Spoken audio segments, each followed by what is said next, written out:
ఏమీ లేని ఆకు ఎగిరెగిరి పడుతుంది, అన్నీ ఉన్న ఆకు అణిగిమణిగి ఉంటుంది. అది జీవిత సత్యం. పెద్దవాళ్ళు ఎప్పుడో జీవితాన్ని వడకట్టేసేసి పెట్టారనమాట. డబ్బు లేని వాళ్ళు సడన్గా డబ్బును చూసేటప్పటికి కళ్ళు నెత్తి మీదకి ఎక్కేస్తాయి. నోటికి ఏం మాట్లాడుతున్నారో ఏం చేస్తున్నారో కూడా అర్థం కాదు. అదే అన్నీ ఉన్న వాళ్ళైతే ఎప్పుడు ఒకలానే ఉంటారు.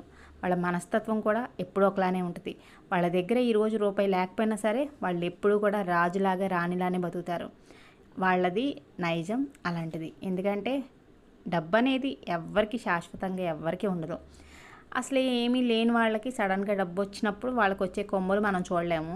అన్నీ ఉన్న వాళ్ళకి సడన్గా ఇబ్బంది వచ్చినప్పుడు వాళ్ళ సిచ్యువేషను మారినప్పుడు వాళ్ళు అలానే ఉంటారు. ఫస్ట్లో ఎలా ఉన్నవాళ్ళు ఇప్పుడు కూడా అలాగే ఉంటారు. వాళ్ళు అయితే ఏం తగ్గరు. అలాంటి వాళ్ళని చూసి మాత్రం ప్లీజ్ ఏం అనకండి. వాళ్ళు ఏమన్నా చేసుకుంటే ఆ పాపం మీకే వస్తుంది.